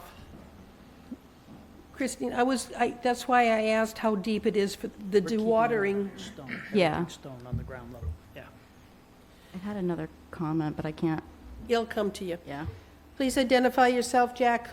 I'm Jack Nolan. I'm in a butter that in this, I have some vacant land that abuts this property. Okay? And one thing I wanted to say is since Fantasia since the property was bought from Fantasia, the place looks a lot better. And I have every confidence that the sort of house that's planned here is going to look good and be kind of bootstrapping the neighborhood. So that's all I have to say. Thank you. Thank you. So part of it, you will remove all of the dead wood and branches. You will remove the shed, and it will be removed from the property. Yes. We already How got rid much- of all the boats So and all the trailers. clearing has been done I for the don't, house? I don't think we're gonna, we're gonna take down as little trees as possible and we'll replace any tree that we take down. We Yeah, haven't so- staked it out yet, but I don't think there's many that are coming down. So, yeah, that, we expect that there's gonna be minimal, if any, tree clearing. I spoke with your agent about it. The understanding is that if any tree clearing does have to happen within the envelope, that restoration of a new tree will be offset for every tree taken, but we're not expecting there to be more than one or two at most. All right. Identify yourself, please. Yes, hi, I'm Sarah Serbin. I live at 28 Avenue A, so I'm at the house on the top of the property, or like where basically the driveway goes to my house. Okay. And I have an easement from Bill's property to use the driveway. So just my concern is primarily the flooding. Well, I will echo the turtles as well, because I've lived here for 4 years now, and I've watched the turtles. They bury their eggs in the land, in my land, or it's Bill's land. That would be part of this property. My land that you use. Yeah, it's part of the property, but they build, they bury their eggs there every season, and they also bury their eggs in, like, the driveway area that goes to this, where the house would be. So that's one concern. My other concern is just the sheer amount of flooding that happens on this property. I did have to get rescued by the fire department during a storm a couple years ago. The water was up to my waist where the house will stand, because I had to walk through. That's like the only way I could get out of my house. And so just thinking about the water going back into the river, and whatever is, whether it's touching the cars or whatever's on that ground level, is kind of my concern. Okay. Anything else? Thank you. Yes, it doesn't take much for that backside of that Wareham River, Agawam River, to come up high, and it is very low in that area. Yep. But there's nothing, to me, building the house there will not change the amount of flooding coming in from the river. Anything else on the board? Anybody else in the audience? John, anybody online? Not at this time. Christine, your comments? Let me see. Oh, are you guys planning on expanding the yard at any point? No. No, so you're just gonna leave it like this? So the existing tree line's just staying the existing tree line? Exactly. All right. That was a comment I had lost in my head. So we're saying the existing tree line stays, any tree that has to be removed will be replaced. The shed and all the wood material will be removed from site. Is there anything else that we're thinking about for conditions, Christine? I think you've gotten them. The existing tree line stays, any tree to cut will be replaced. All material that exists now in the shed will be removed from site. All right, somebody else, are we done? Anything else? Move to close the hearing. I have a motion to close the hearing. Second. And a second, all in favor? Aye. Opposed, abstains, the hearing is closed. Christine? Standard order of conditions with the existing tree line staying, the shed and all of the materials being removed, and any trees that are cut down to be replaced. That's the motion. So moved. I have a motion Second. and a second, all in favor? Aye. Opposed, abstain, we're done. Please, before you start any work, see Christine for your paperwork. Thank you very much. Night.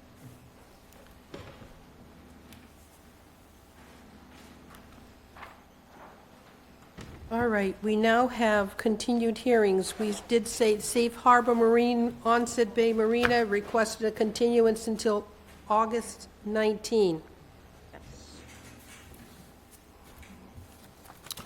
Move to continue to August 19. Second. I have a motion and a second. All in favor? Aye. Aye. Opposed, abstain. We're continued until August 19. Okay, wait a second.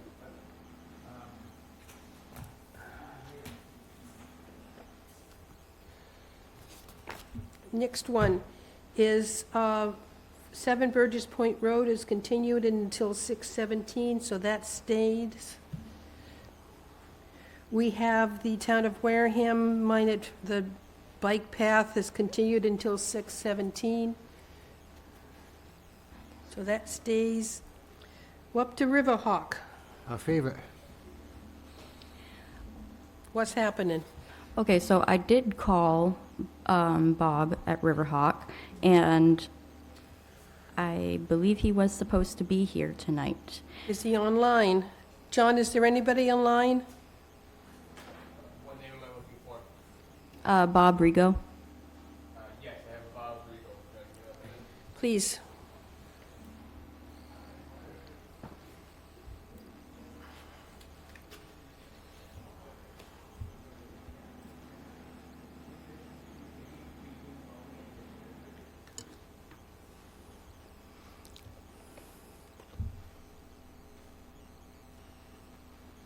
Hello, Madam Chair. Can you hear me? Yes. Okay. For the record, my name is Bob Rigo. I'm with Riverhawk Environmental. I apologize for not being there in person. I had another meeting in Westwood tonight that I just attended. So I apologize to the commission. I know this hearing's been going on for a long time. The owner, there was a person I was dealing with. They are no longer with the company, and I had a difficult time getting back in touch with the owner. I eventually went to the groundskeeper for the golf course in hopes to get this back on track. So I know at the last meeting there was several commissioners who were interested in visiting the site. I'm not sure if that still holds true or not. Certainly at this point, we could arrange for them to visit the site. And then just as a note, the owners of the golf course were doing some work on the golf course, and we're starting to, they were taking down a dead tree that was kind of between their property and the impacted property, which is an off-site property owned by somebody else. And that owner of that property walked over to them and told them that he did not want them on their property. So I'm unsure about, as this goes forward, whether that landowner will grant us permission to go onto their bog and make the restorations possible. And then in the interim, I've had Brad Holmes from ECR prepare a restoration plan for that wetland area. And we were in hopes to incorporate, to restore that bog area and return it back to its natural state. And that's really all I have as an update, for an update. All right. I know Scott wants a visit. Yeah. I do. Okay. So probably be put in, reach out to Christine and for a time and place, and whoever can will be there. Okay, perfect. Thank you very much. I'll make sure that I follow up, and that if I have to drive there, I'll make sure that people are aware of the meeting and make it happen. And Bob, the sooner the better. Okay, absolutely, yeah.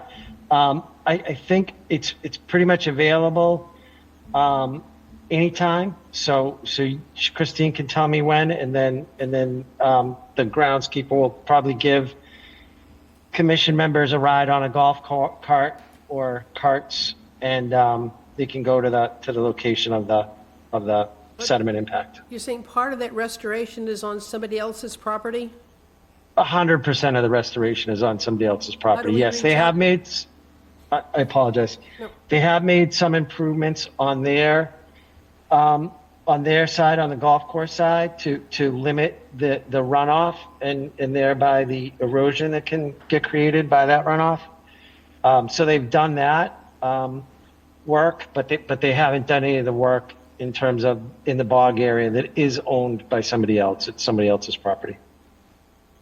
Part of the plan, there's nothing in the plan, we're talking about the restoration of the areas impacted by the runoff. There's nothing Yes. here about the restoration of a defunct cranberry bog. That's not Well, part of the plan? that is the area that's impacted. The area is a historical cranberry bog, which is no longer operational, but that's 100% what was impacted, was a defunct cranberry bog, or cranberry bog that's no longer in use. Now, Christine, what would be expected? I mean, to do a restoration of a cranberry bog is not an easy task. Well, it's not a restoration of a cranberry bog back to a working cranberry bog, just the condition that it was in before, because what's happened is sand from the golf course has gone down into that bog and filled in some of the areas. So what we're looking for is the removal of all the sand that had eroded into that existing defunct cranberry bog. Yeah, and then a restoration plan. Sarah Quintal at Buzzards Bay Coalition uses a specific seed mix for like sandy soils that I have, that I can send over to you, Bob, just so. Oh, okay, thank you. Now, didn't this also go across the road? It did not, no. Barely It a went- road. It was, so there are a couple of sections in the bog that were affected. There is like a, bog road over there. Yeah, barely. Bog road. Barely, yeah, but, yeah, it was only a couple of portions of the bog itself and some of the sand in the road that had been So affected. we're looking at removing the sand and restoring the land to what it was, Yes, and, defunct bog. a while back, we had talked about this and we'd gotten to the point of drafting conditions for it, which I had sent out to all of you, and I had sent out to you as well, Bob. I never heard anything back about any of it except from Scott. Well, we need to do a site visit before we really consider those conditions anyway. Yeah.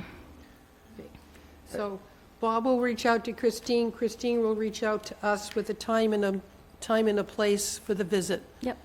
Do we need to Okay. talk to the person who owns this property before we go on it? Yeah, otherwise we'll be trespassing. Yes, we do. I believe Josh has his number, so we should be able to give him a call. Okay, yes, notify that landowner that we would be walking on his property to look for the encroachment and and enforcement. I have a question. I don't know if it's germane or not. And so under the Wetlands Protection Act, and also under the bylaw, there are exemptions for agriculture. I'm wondering, how long does an agricultural field have to not be in production so that they're no longer protected by that exemption? 5 years. It's 5 years? 5 years, they have to be defunct. So do you know if we're past 5 years from the last time they harvested that bog? I believe we may be, I'm not 100% sure, but just based on what the bog itself looks like, The size of the plants. yeah, I feel like it's been long past 5 Yeah, years. the pine trees are kind of a giveaway. Yeah. Yeah. So I think that's something important to look at as well. So if you can find out how long it's been since it was last harvested. Yeah, I can actually, I believe I Google can Map. call either that or call Mass DEP. They have somebody who does everything with the cranberry bogs in the state. So I could reach out to them and find out if they have any records on this particular bog, find out when it was last used as an active bog. But even just looking far back, let me see. Like 2016, it looks like it was still active. Well, that's 10 years, so. It's at least 10 Yeah. years, yeah. Okay, so, do we, Bob, do you want to do the, June 3rd or June 17? I'm okay with either. It's just a matter of getting everybody out there and getting them a chance to put their eyes on it. But I'd be okay with either date. Folks? As soon as possible. So we continue until 6/3? 6/3. Okay.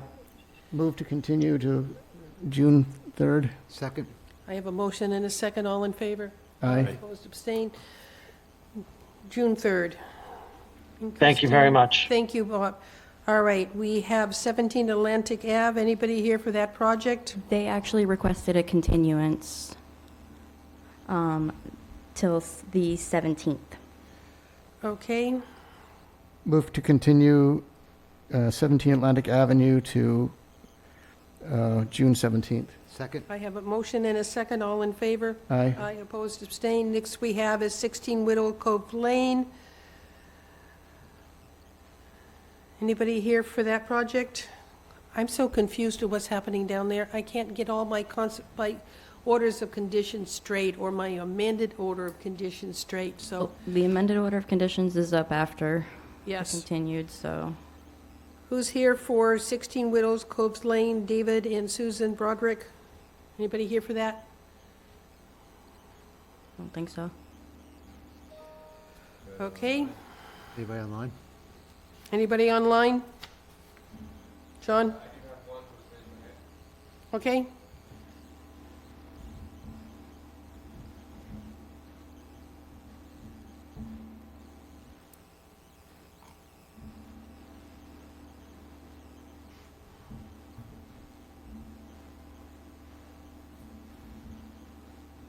Hi, Commission. This is Jeff Johnson, not the applicant, the owner. I'll be talking to you later for my presentation. Okay. Can you hear me all right? Yes. It doesn't seem like it's being presented tonight anyway, so I'm guessing there's a continuation. I just would ask that, I checked online. I didn't know if, it looks like since it's getting continued anyways, I didn't know if they sent in a plan revision based on the last meeting. I haven't received anything yet. Okay, all right. That was my only question. All right, Thanks, so Christine. NOI 162 continued until 6/3? 6/3. So moved. I have that motion. Second. A second, all in favor? Aye. Opposed, abstained? Well, since we got you on the phone, let's do this amended order of condition. Oh, why, thank you. This is for restoring vegetation on coastal bank, amended order of condition by Jeff Johnson. I don't know if I can share a screen. It looks, You what's easier for the committee? I don't know. You should be able to share your screen. Okay. With the commission, I know you guys had continued because you wanted the engineering identifiers taken off of the plan, which there is an updated plan online without those markers. So, okay, so the new existing plan, except for it's no longer got Churchill's name on it. Yeah, so disabled share, host disabled, this screen sharing is what I'm getting for an error message.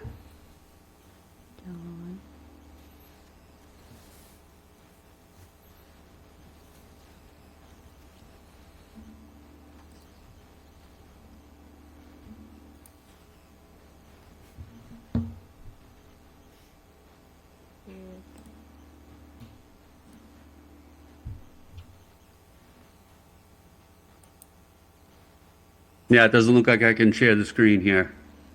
It's saying that the host disabled me from doing so.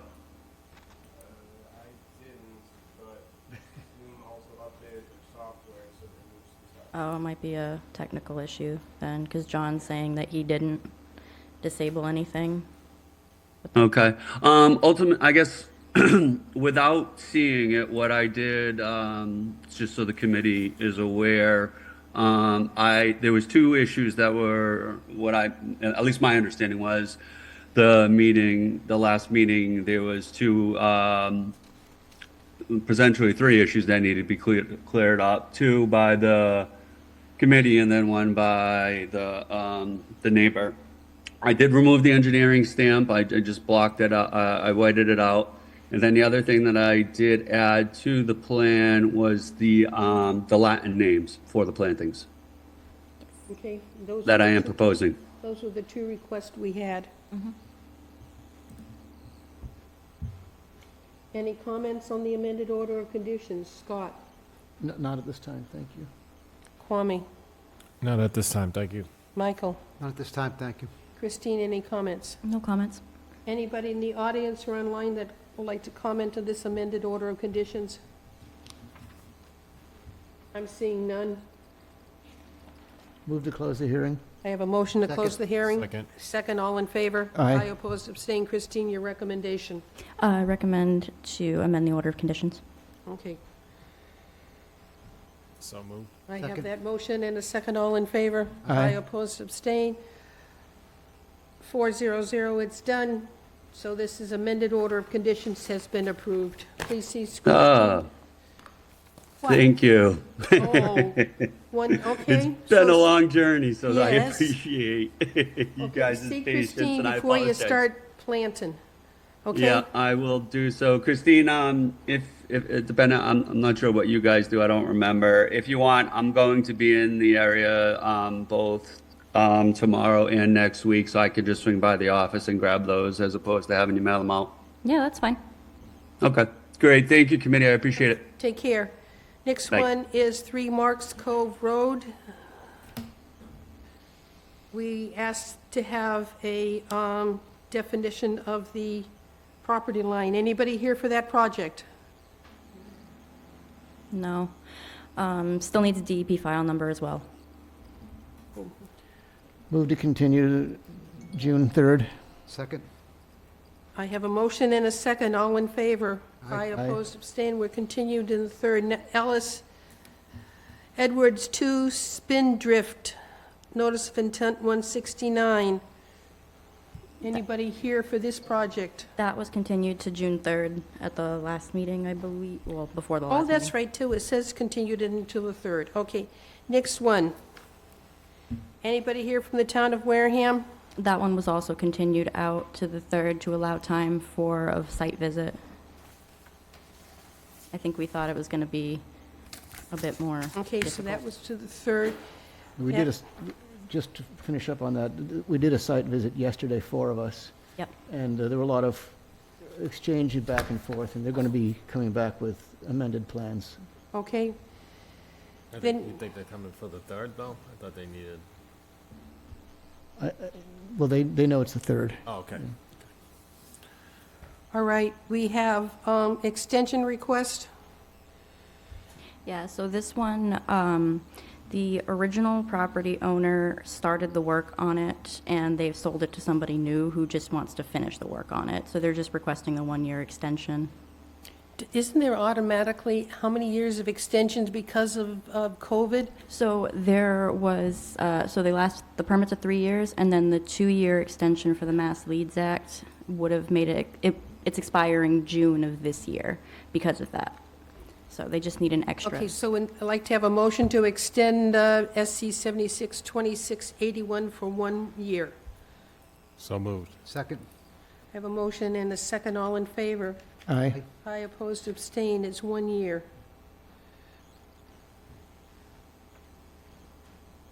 Christine, your certification of compliances. For 12 Harbor View, recommend issuance of a certificate of compliance. So moved. So moved. I Second. have a motion and a second. All in favor? Aye. I opposed, abstain. Done. Next, please. For 91 Agawam Lakeshore Drive, I recommend the issuance of certificate of compliance. So moved. Second. Motion and a second. All in favor? Aye. That's SC 762259. Next, please. For 20 Long Neck Road, recommend the issuance of a certificate of compliance. So moved. Second. I have a motion and a second. All in favor? Aye. Opposed, abstain. That's SC 762946. Next, please. And then for 14 Briarwood Drive, recommend issuance of a certificate of compliance. So moved. And a second. Motion and second. All in favor? Aye. I opposed, abstain. That's SC 762274. We have continued enforcements for 21 Pleasant Street. Anything happening there? There is a lot of growth and of varying sizes. Most of those plants are over 2 feet tall now. Okay.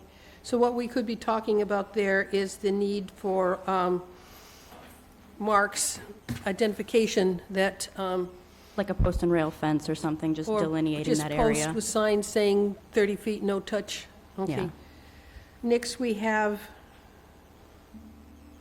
are we down 2 minutes? Yep. We have 3 sets of minutes. May 21st, 2025. Yes, 2025. I find them to be complete and good and make a recommendation that they be approved. So moved. Second. I have a motion and second. All in favor? Aye. Opposed, abstained, 400. Michael can sign. Next one is going to be February 18th, 26. I've looked at it. I find that the only comment I made was that there was no note that River Hawk was continued until 3/18. Yeah, I fixed that. Okay, so with that fixed, Move to accept. I have a motion to accept and a second. All in favor? Aye. Aye, opposed, abstained, we're good. Okay, next one is September 3rd, 25. I've read it. It's accurate, even to the point of listening to the tape one more time, because we have a denial on here, and I wanted to make sure that what we had totally represented the reason why we denied the project. Move to accept. I have a motion to accept. Second. Aye. I mean,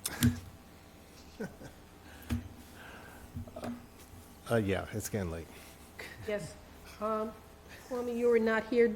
Had you a chance to read the minutes? Are you comfortable with them?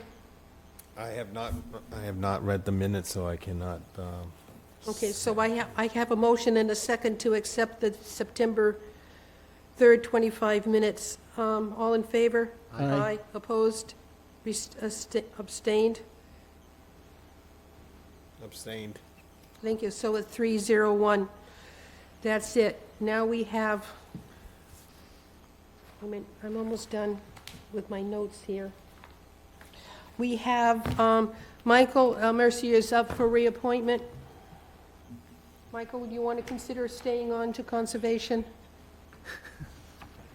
Gee, Kwame, thanks. Yeah, I'll stay, thank you. So take a motion to recommend a reappointment of Michael Mercier to Conservation Commission as a voting member.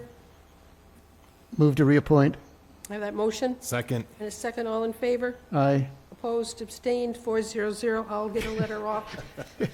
I'll get a letter off to the selectmen recommending a reappointment. Is there anything else? Make a motion to adjourn, please. Oh, sorry. Anything else? Christine? I'm sorry. We had a lot of violations the last couple days. We did have a lot of violations. The only problem is that we can't attribute them to any particular person. That's the problem. If you go down to 16 Gladstone, Burgess Point Road, Burgess Point Road and has, continuing down to the homes that are under construction, somebody stripped the dirt road and leveled it and put in stone all the way down to 74 Burgess Point Road. We have no idea who did it. I was there. Oh, why don't you come up and identify yourself and speak to this? I'm sorry, but I can't hear half of the people that they're saying, so I have to get closer. I just okay? don't know who did it. I'll tell you who did it. My neighbor. Please identify yourself and let us know which I'm neighbor. sorry.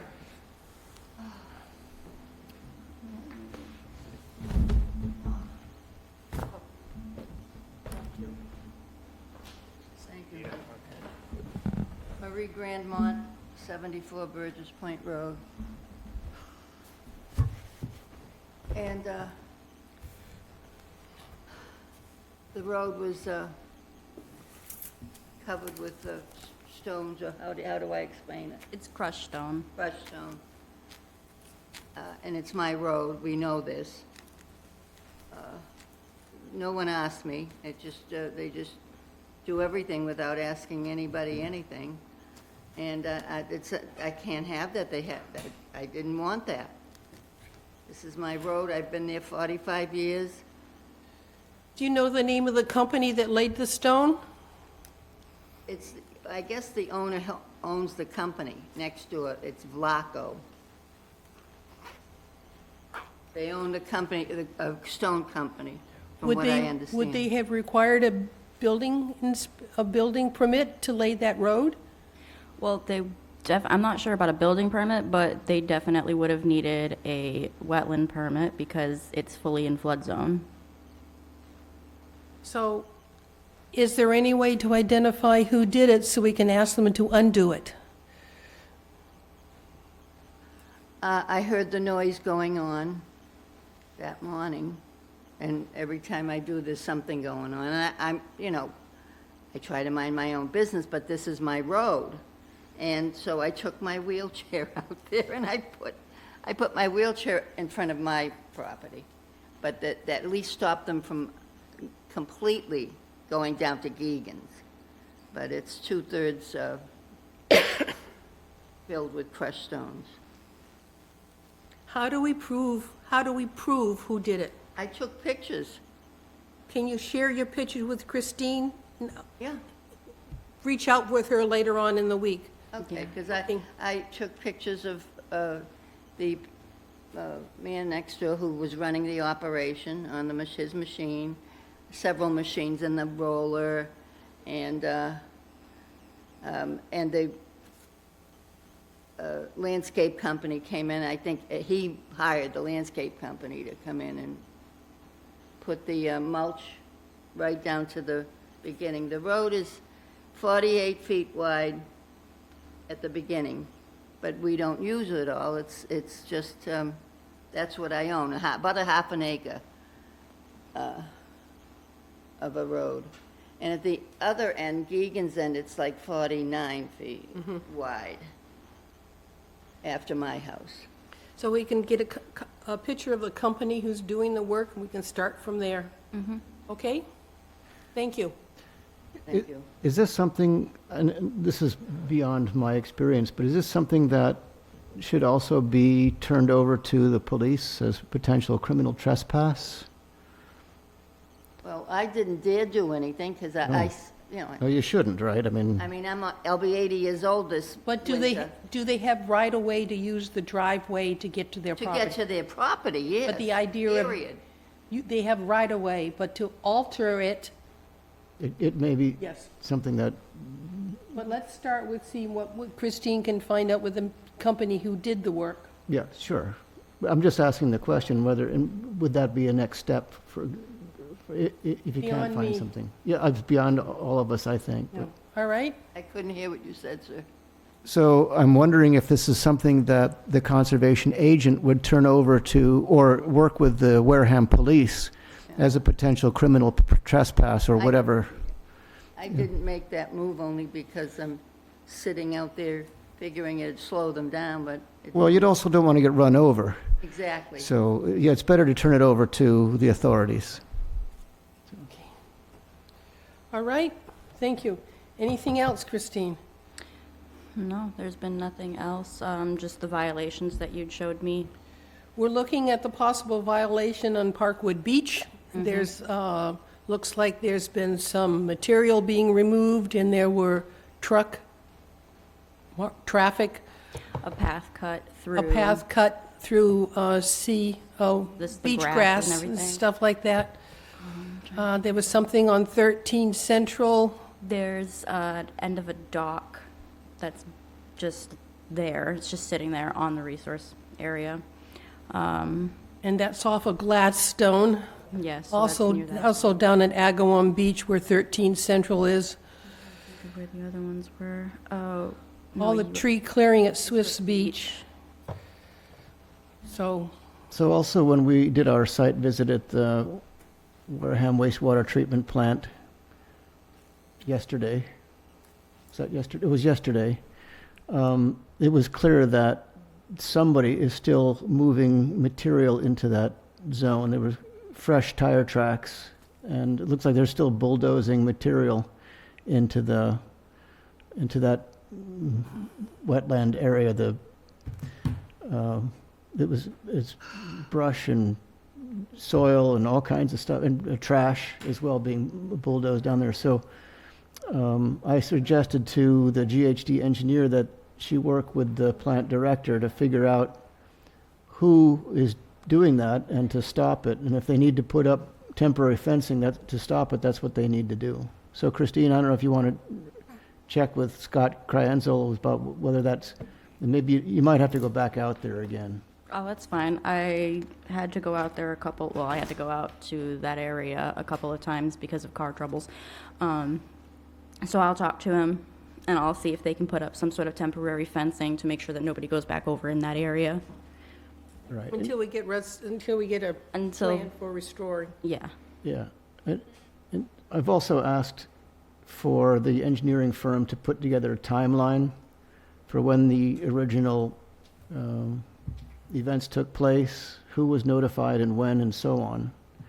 And I've gotten some pushback on that.